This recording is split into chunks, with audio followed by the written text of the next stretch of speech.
មានពោហើយអស់អ្នកដែលមានចិត្តបរិសុទ្ធត្បិតអ្នកនោះនឹងបានឃើញព្រះថ្ងៃនេះខ្ញុំនឹងបន្តចែករំលែកនៅសេចក្តីសន្យាមួយទៀតក្នុងអត្តមកិរិយាទាំង8ចេញអំពីសេចក្តីអធិប្បាយដ៏ពិសេសរបស់ព្រះយេស៊ូវគ្រីស្ទដែលទ្រង់ជាគ្រូអធិប្បាយលើសអស់តែគ្រូអធិប្បាយទាំងអស់ដែលនៅលើផែនដីក្នុងព្រះគម្ពីរម៉ាថាយចំពុក5គឺជាសេចក្តីអធិប្បាយដ៏អស្ចារ្យបំផុតមួយថ្ងៃនេះយើងនឹងមើលអំពីខ8ដែលថាមានពោហើយអស់អ្នកដែលមានចិត្តបរិសុទ្ធត្បិតអ្នកនោះនឹងបានឃើញព្រះយើងមកដល់អត្តមកិរិយាទី6នេះដែលផ្ដោតទៅលើចិត្តជាគ្រឹះបរិស័ទយើងបានដឹងហើយថាព្រះយេស៊ូវគ្រីស្ទព្រះអង្គផ្ដោតយ៉ាងខ្លាំងគឺទៅលើចិត្តយើងទាំងអស់គ្នាបានដឹងហើយថាអ្វីទាំងអស់បានហូរចេញពីចិត្តដើម្បីគ្រប់គ្រងមាត់គឺយើងត្រូវគ្រប់គ្រងចិត្តដើម្បីគ្រប់គ្រងជំរើសគ្រងទង្វើគឺត្រូវគ្រប់គ្រងចិត្តចិត្តគឺជាម៉ាស៊ីនគឺជាក្បាលដែលដឹកនាំនៃដំណើរការម៉ាស៊ីននៃជីវិតរបស់ផងយើងមួយនេះហើយព្រះគម្ពីរក៏បានប្រាប់ផងដែរថាព្រះអង្គដែលជាព្រះដែលទតមើលចិត្តជាសំខាន់ចេញអំពីសេចក្តីអធិប្បាយរបស់ផងទ្រង់មួយនេះព្រះយេស៊ូវគ្រីស្ទបានយាងមកដើម្បីបង្កើតដើម្បីនឹងស្ដារនៅសាសនាមួយគឺជាសាសនានៃចិត្តនោះឯងគឺជារបៀបដែលបានរៀបចំនិងមានផែនការរបស់ផងទ្រង់តាំងពីដើមរៀងមកពីព្រោះព្រះអង្គបានដឹងថាអ្វីដែលបានដឹកនាំមនុស្សគឺជាចិត្តអង្គបានទតមើលចិត្តជាសំខាន់ជាងគេទាំងអស់នៅក្នុងជំនឿរបស់គ្រិស្តបរិស័ទព្រះរបស់ផងយើងព្រះអង្គទតមើលសំខាន់ជាងគេបំផុតគឺជាចិត្តហើយបំណងប្រាថ្នារបស់ផងព្រះអង្គក៏ជាចិត្តផងដែរអរលោកបងប្អូនហើយនឹងខ្ញុំសប្តាហ៍ថ្ងៃនេះយើងកំពុងតែរស់នៅក្នុងពេលវេលាមួយដែលមនុស្សពិបាកក្នុងការដែលបន្សុទ្ធចិត្តរបស់ផងខ្លួនជាងពេលណាទាំងអស់នៅក្នុងពេលវេលានៅក្នុងសង្គមដូចជាសង្គមសប្តាហ៍ថ្ងៃនេះយើងទាំងអស់គ្នាកំពុងតែរស់នៅក្នុងយុគសម័យមួយគឺជាសម័យព័ត៌មាននិងកំសាន្តហូរចូលមកអត់ឈប់ឈរតាមរយៈបណ្ដាញសង្គមយើងមើលឃើញជីវិតអ្នកដទៃហាក់ដូចជាល្អជាងដែលធ្វើឲ្យយើងកើតនៅចិត្តច្រណែនមិនស្កប់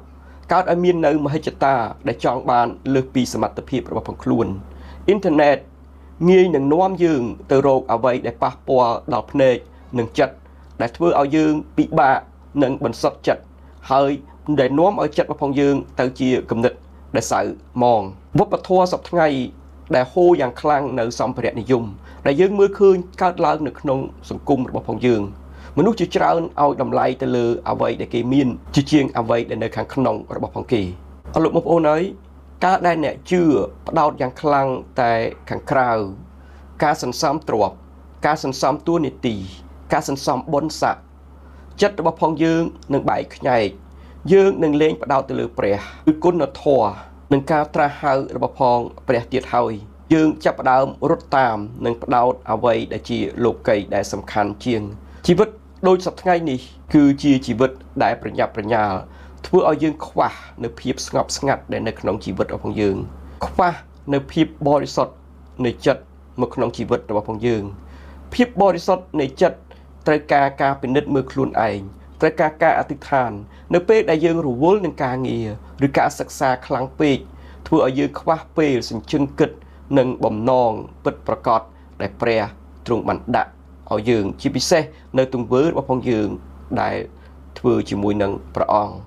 យើងមើលឃើញហើយមនុស្សជាច្រើនបានបោះបង់គោលដៅបោះបង់គោលការណ៍របស់ផងខ្លួនដើម្បីនឹងរស់នៅសម្របខ្លួនតែនឹងអ្វីដែលមាននៅជុំវិញខ្លួនយើងបោះបង់នៅគោលការណ៍នៃការត្រាស់ហៅគោលការណ៍ដែលជាបំណងប្រាថ្នារបស់ផងព្រះការព្យាយាមធ្វើឲ្យខ្លួនឯងមើលទៅល្អក្នុងភ្នែករបស់ផងអ្នកដទៃគឺជាឧបសគ្គយ៉ាងធំដែលរាំងស្ទះនៃការបន្សុទ្ធចិត្តរបស់ផងយើងនៅចំពោះព្រះមានពោលហើយអស់អ្នកដែលមានចិត្តបរិសុទ្ធត្បិតអ្នកនោះនឹងបានឃើញព្រះនេះមិនមែនត្រឹមតែជាខមួយក៏មិនមែនត្រឹមតែជាពាក្យស្លោកខាងឯសាសនាមួយប៉ុណ្ណោះនោះទេប៉ុន្តែគឺជាការត្រាស់ហៅមួយជាការអញ្ជើញមួយឲ្យចូលទៅក្នុងការដើរជាមួយនឹងព្រះយ៉ាងជ្រៅក្នុងការឲ្យមានភាពស្និទ្ធស្នាលជាមួយនឹងព្រះអង្គគឺជាការអញ្ជើញឲ្យមានភាពច្បាស់លាស់ក្នុងការដែលផ្លាស់ប្រែក្នុងជីវិតរស់នៅដោយសប្តាហ៍ថ្ងៃនេះក្នុងនាមយើងដែលជារាជនិងជាសះឋានសួគ៌ជាកូនរបស់ផងទ្រង់ចិត្តបរិសុទ្ធដែលព្រះយេស៊ូវគ្រីស្ទមានបន្ទូលនៅត្រង់នេះមិនបានមានបន្ទូលអំពីជីវិត ដែលរស់នៅដោយល្អឥតខ្ចោះឬការមិនប៉ះនៅភាពកខ្វក់ការរស់នៅដោយគ្រប់លក្ខល្អឥតខ្ចោះនោះទេក៏មិនបានមានបន្ទូលអំពីអ្នកដែលមិនដែលចេះខុសនោះដែរតែទ្រង់កំពុងតែមានបន្ទូលអំពីចិត្តមួយដែលមានចិត្តស្មោះត្រង់ចិត្តដែលស្អាតដែលបរិសុទ្ធនិងចិត្តដែលមិនបាក់បែកចិត្តដែលឆ្លោះឃើញពីព្រះអង្គចិត្តដែលមានបុគ្គលិកលក្ខណៈគឺជាបុគ្គលិកលក្ខណៈនៃអង្គទ្រង់ចិត្តបរិសុទ្ធជាចិត្តពោលថាព្រះម្ចាស់អើយទូលបង្គំចង់បានព្រះអង្គលើសជាងអ្វីទាំងអស់មិនមែនត្រូវតែស្ដាប់បង្គាប់ឲ្យល្អឥតខ្ចោះនោះទេ